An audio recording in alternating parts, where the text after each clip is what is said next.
Hallo und herzlich willkommen zurück zu einem weiteren FEC Fly World Championship Vorbereitungsvideo. Das wahrscheinlich letzte Video tatsächlich dieser Art, denn am Donnerstag geht es ja schon los, Donnerstag 10 Uhr deutsche Zeit.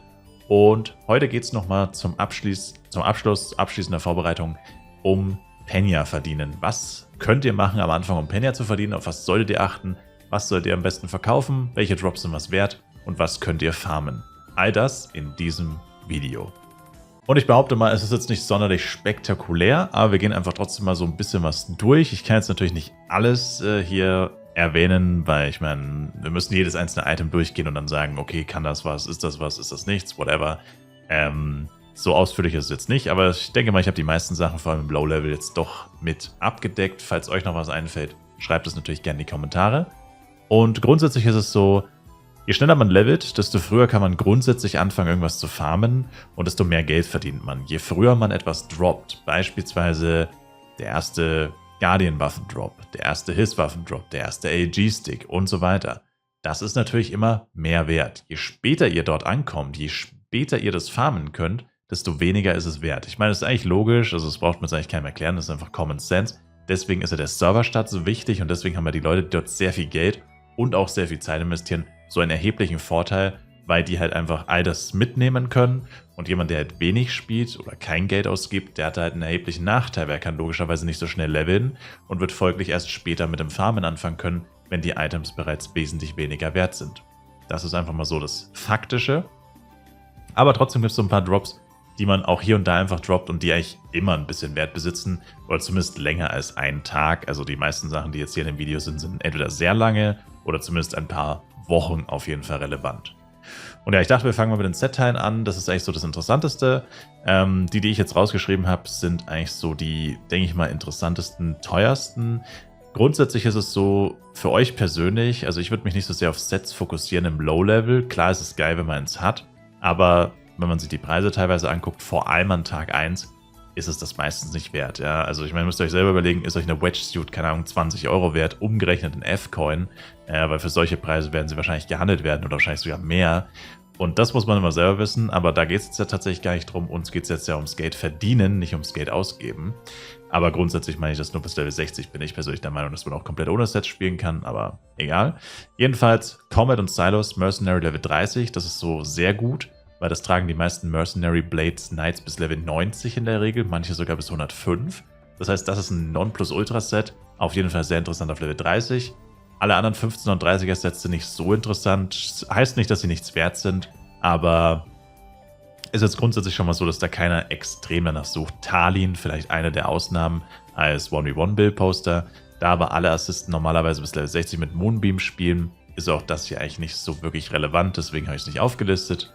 Dann haben wir Cruiser bzw. Hyper, Wedge bzw. Flurry und Theba bzw. Misty. Theba und Misty ist so ein bisschen in Klammern, das ist auf jeden Fall weniger wert. Cruiser und Wedge werden hier von den 45er Sets auf jeden Fall die teureren sein, aber Theba wird auf jeden Fall nicht wertlos sein, aber deutlich weniger wert als Cruiser und Wedge höchstwahrscheinlich. So ist es zumindest in der Vergangenheit meistens gewesen. Dann nächster Levelbereich 61 bis 90. Hier ist es dann so, es gibt zu viele Sets, ja, für manche Level gibt es ja dann sogar doppelte Sets ab 105 später. Deswegen habe ich jetzt nicht mehr einzelne Sets dann aufgelistet, weil es einfach sonst den Rahmen sprengen würde.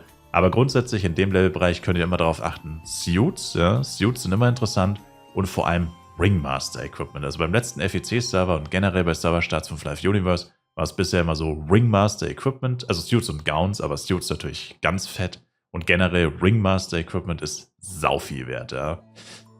Hat verschiedene Gründe. Grund Nummer 1 ist, jeder hat einen Ringmaster. Das ist der Hauptgrund, aber es gibt auch noch andere Gründe dafür. Ist aber auch egal. Jedenfalls alle Suits und Gowns sind schon mal interessant auf jeden Fall. Boots und Helme von jetzt zum Beispiel irgendwelchen AOE-Sets. Blade zum Beispiel, Blade AOE-Set. Solche Sachen sind in der Regel nicht so viel wert. Aber Suits und Gowns immer mal lieber behalten auf jeden Fall. Und grundsätzlich Ringmaster am meisten. Und ja. Von 91 bis 105 ist jetzt nicht mehr so interessant, weil es nur noch ein kleinerer Levelbereich ist und da sich nicht mehr wirklich was ändert. Also ist eigentlich das gleiche wie vorher.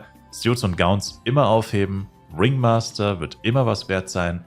Allerdings haben wir hier dann ab 90 die ersten 1v1-Sets. Dazed zum Beispiel für den Blade. Astrid theoretisch für den Ranger und so weiter.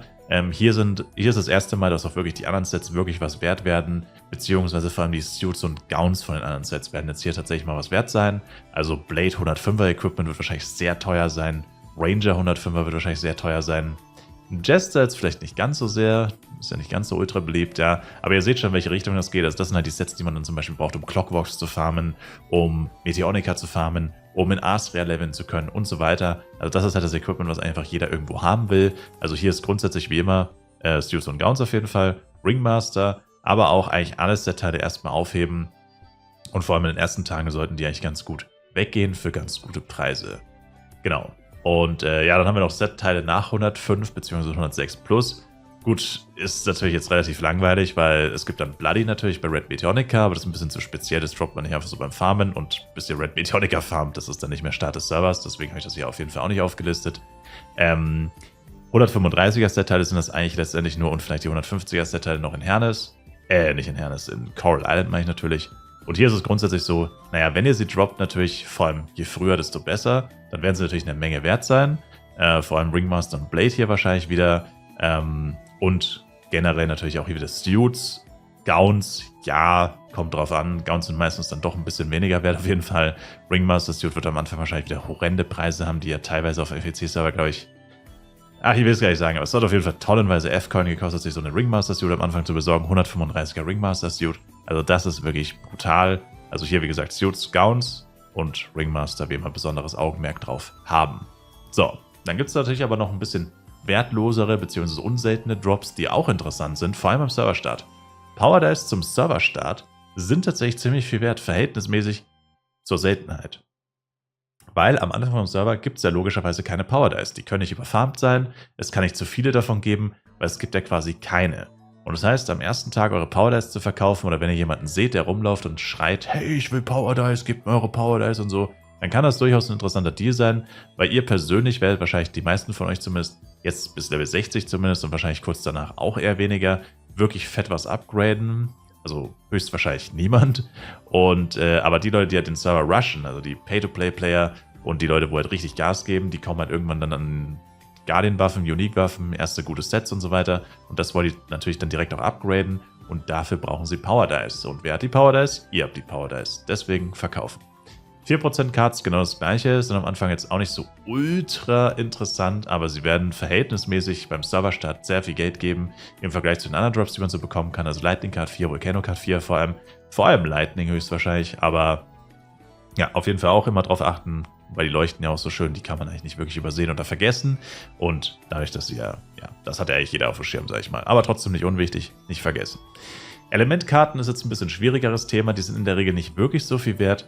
Also ich habe ja auch dazu geschrieben, in größeren Mengen vor allem geben sie dann ganz gut Kohle. Also wenn man den Inventarplatz hat, um die zu sammeln, ist das immer ganz nice, weil wenn ein Upgrade-Event kommt oder grundsätzlich einfach, bei Element-Upgrade-Event gibt es tatsächlich gar nicht, aber wenn mal jemand was upgraden will, Element upgraden will und ihr könnt ihm direkt 20 oder 50 Karten verkaufen, dann zahlt er eventuell auch einen höheren Preis, beziehungsweise kann man damit einfach ganz gut auch Geld machen. Vor allem eher in den ersten Wochen als später und ja, ist auf jeden Fall nicht schlecht. Dann natürlich NPC-Zeug, All-Common und Uncommon Stuff, also alle normalen Waffen und Rüstungen, die man so droppt, die keine Set-Teile sind. Immer aufheben, so bis euer Inventar voll ist, an NPC verkaufen, Quick-Sale, vielleicht mal kurz durchgucken, ob irgendwas plus 5, plus 10 oder so dabei ist. Würde ich mir aber ehrlich gesagt gar nicht unbedingt die Mühe machen, weil das in der Regel auch nicht wirklich viel wert ist. Also wenn ihr wirklich was plus 10 droppt, dann vielleicht, aber normalerweise ist das ziemlich selten und uninteressant. Achso, was ich jetzt hier vergessen habe tatsächlich, ist natürlich die 120er Waffen, also Up, Expurge, Chef Muffrins, Don't Quick Sale Weapons. Also da natürlich nicht mehr. Da verwandelt man die Waffen entweder in Diamonds oder man verkauft die Waffen, spart dann auf eine Bloody-Waffe oder probiert sich seine eigene Bloody-Waffe zu craften. Genau, aber das ist ja auch nicht mehr wirklich Serverstart, das ist ja dann auch schon recht spät fortgeschritten. Das ist Ende der Wüste, Darkon 3, Level 110 plus Bereich, also da reden wir jetzt eigentlich auch nicht mehr wirklich vom Serverstart. Dann Jewelry plus 4 plus 7, also Schmuck plus 4 bis plus 7, kann man bei ganz normalen Monstern droppen. Ich weiß nicht ganz genau, wann es losgeht mit Schmuck plus 4, 5, whatever, aber droppt man auf jeden Fall schon relativ früh, also wenn man Glück hat natürlich nur. Und das ist natürlich richtig geil. Also Schmuck plus 7 erstmal zu droppen am Anfang ist natürlich geil für einen selber, aber vor allem sowas wie ein Interli plus 7 stelle ich mir zumindest vor, gibt auch so sehr gut Kohle. Wenn man da am ersten oder zweiten Tag direkt reinlackt und was droppt, kann man da auf jeden Fall auch ein bisschen Cash mitmachen. Oder man behält es halt für sich selber. Aber ich denke, ich würde es tatsächlich eher verkaufen und später gibt es dann normalerweise in Massen. Ja, Quest-Items ist jetzt natürlich nicht ganz so krass zum Geld verdienen. Also es gibt natürlich immer die Leute, die zu faul sind, Quests zu machen und die Quest-Items lieber kaufen. Aber das Problem ist halt am Anfang, so viele Quest-Items zu farmen, dass man damit wirklich richtig fett Asche machen kann, ist halt schwierig, weil ihr wollt ja selber leveln und so. Also, das habe ich jetzt hier mal aufgeführt. Es ist halt vor allem für einen selber gut, weil man kriegt natürlich selber XP und kann dadurch schneller leveln. Vor allem so ab Darkon werden die Quest-Verwaltungsquests normalerweise deutlich relevanter, wo man nicht mehr ganz so ultra schnell levelt, vor allem wenn man keine Amplis oder keine Flask aktiviert hat, keine große Flask. Und ja, aber ist jetzt nicht ganz so krass wahrscheinlich. Ist vermutlich nicht schlecht, aber jetzt nicht die krasseste Einkommensquelle, vor allem langfristig nicht. Und was ihr auch machen könnt, ist jetzt auch nicht wirklich für den Serverstart relevant, aber ich habe es ja trotzdem mal aufgeführt, ist jetzt was jetzt immer wieder diskutiert wurde im Stream auch und deswegen habe ich es jetzt hier auch mal aufgeführt. Man kann tatsächlich die Office-Quests, also die Questverwaltungsquests ab Astria, da geben die dann nämlich immer ein paar Millionen Penya pro Quest und vor allem in der Korallinsel geben sie dann teilweise sogar über 10 Millionen Penya pro Quest. Diese Quests könntet ihr euch tatsächlich, also diese High-Level-Questverwaltungsquests, die könntet ihr euch tatsächlich aufheben für zum Beispiel Burudeng und die auf Burudeng dann auscashen. Also ihr sammelt die Quest-Items dann auf Burudeng erst, also könnt ihr nicht auf FEC mitnehmen, weil die werden dann gelöscht. Aber ihr sammelt sie einfach auf FEC quasi nicht oder nicht für euch zumindest, könnt sie auch verkaufen oder whatever. Und hebt euch die Quests auf, um sie dann auf Burudeng abzugeben. Das gleiche gilt, by the way, auch für alle Quests. Also theoretisch, wenn ihr auf FEC nichts upgraden wollen würdet und generell einfach nur einen High-Level-Charakter spielen wollt, den damit es nicht wirklich krasses Equipment geben wollt, könnt ihr euch auch die ganzen Product-Quests aufheben. Wobei das dann schon recht schwierig ist, weil komplett ohne Products durch Quests und ohne Products zu kaufen und ohne Geld und so wird es schwierig im High-Level überhaupt irgendwas zu reißen. Also es ist dann doch eher unwahrscheinlich. Aber zumindest die Questverwaltungsquests, die euch rein Penya und XP geben, die kann man sich auf jeden Fall für Burudeng theoretisch aufheben, um dann das Penya, wie gesagt, später auszucashen. Und ja, ist auf jeden Fall eine Option. Wollte ich nochmal erwähnt haben.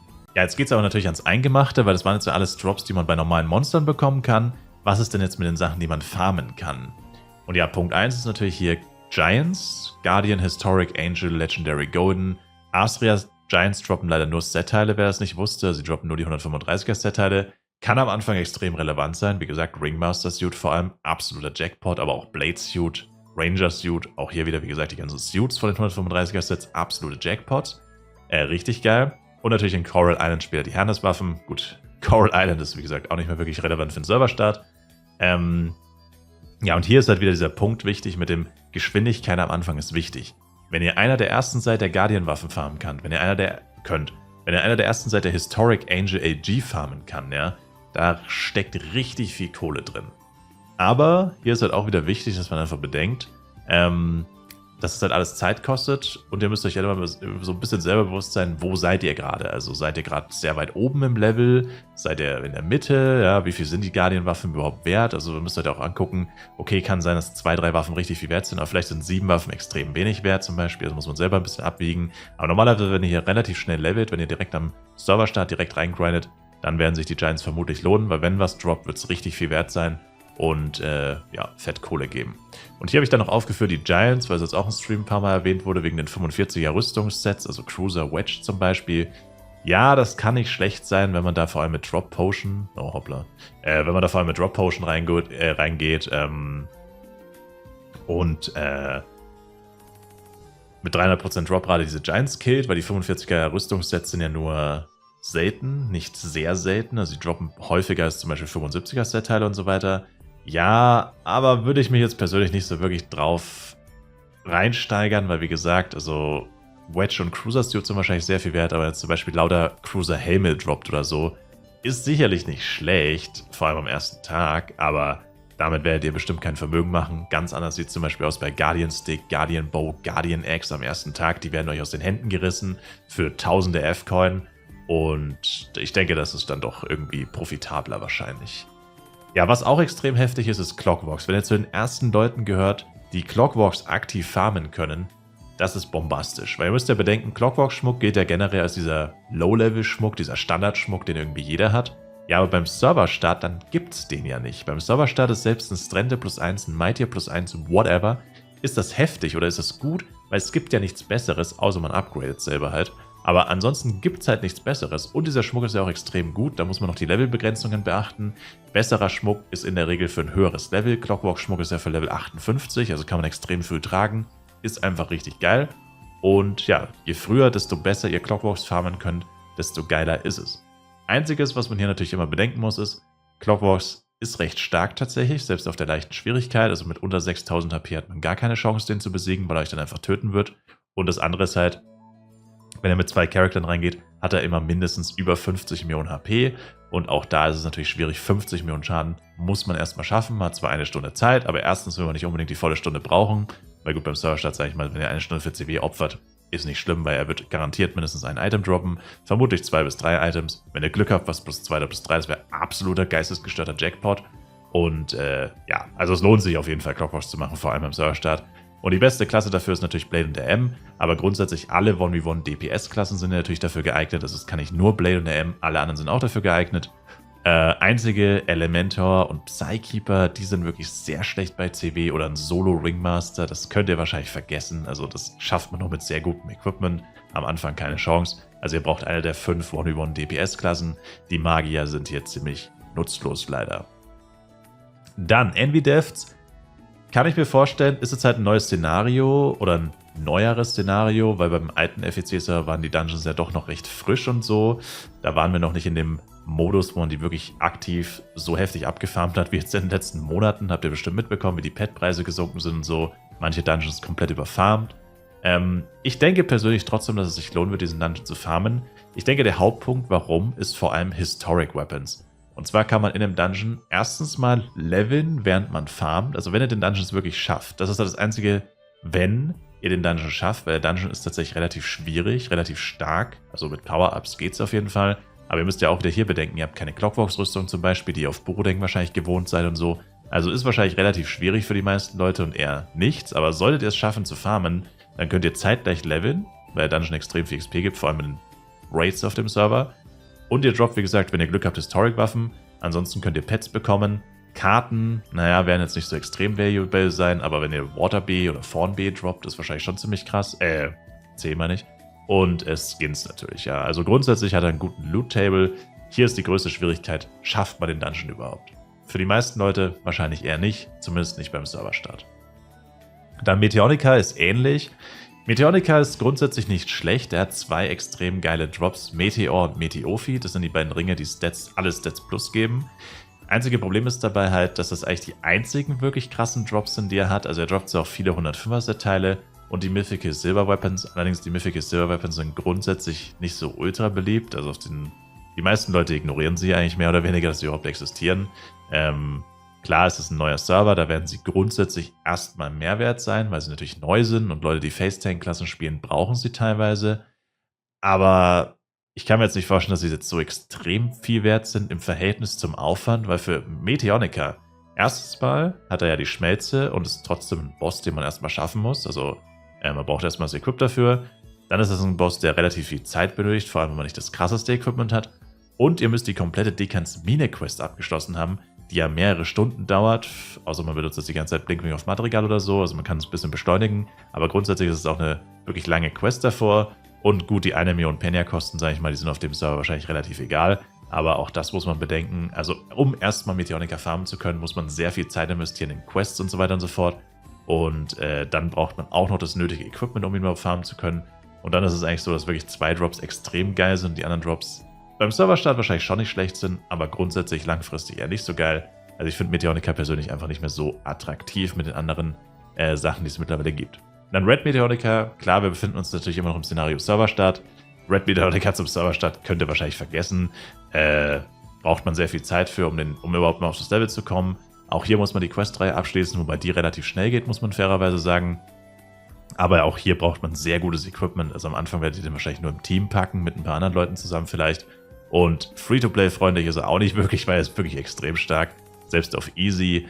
Und ja, also das würde ich jetzt auch erstmal hinten ranschieben. Und dann haben wir natürlich noch die Cursed Dungeons, habe ich jetzt trotzdem auch nochmal aufgeführt. Wie gesagt, Serverstart, Cursed Dungeons ist keine Chance. Das wird ein paar Wochen dauern, bis man die aktiv farmen kann. Und hier braucht man auch sehr gutes Equipment, Waffen und Set plus 10 und so weiter. Vorher braucht man gar nicht an Cursed Dungeons eigentlich wirklich denken. Die lohnen sich aber natürlich am meisten. Also das ist ja wieder das Endziel, was ich schon ein paar Videos gesagt habe. Das ist das Endziel. Hier farmt man zeitgleich A-Kartenboxen, sehengebunden, Ultimate Jewelry Fragmente, sehengebunden, um Ultimate Schmuck herzustellen, Pets, Reroll Pets zum Verkaufen, Skins zum Verkaufen, ungebundene bis zu A-Karten, die man verkaufen kann und natürlich, zumindest in Whites, 150er Rüstung und Waffen. Also alles im Endeffekt, ja, alles Geile, was es im Game gibt, kann man in diesen Dungeons bekommen, zeitgleich vor allem auch, ja. Und das ist, wie gesagt, das Nonplusultra-Ziel, aber jetzt für den Serverstart natürlich auch eher uninteressant. Aber das war mal so eine kurze Übersicht, was es so alles gibt, was ihr so alles farmen könntet, ja, und auch wie schwierig es ist. Also wie gesagt, die linke Seite waren jetzt hier die Normie-Drops, die man immer bekommt, einfach nur beim Leveln, auf die ihr achten könnt. Und die rechte Seite war jetzt das, was ihr wirklich farmt. Also da geht ihr extra hin irgendwo, tötet einen Giant, tötet einen Boss und farmt aktiv die Drops. Also Hauptaugenmerk für die meisten Leute werden die oberen beiden Punkte sein, weil es die realistischsten beiden Punkte sind, vor allem auch in den ersten paar Tagen. Clockworks und die normalen Giants. Und ansonsten haben wir uns ja die Drops angeguckt. Ich sage danke euch fürs Zuschauen. Ich würde mich selber ein Like und ein Abo von euch freuen. Ich hoffe, wir sehen uns im nächsten Video wieder. Bis dahin, macht's gut, haut's rein und ciao, ciao.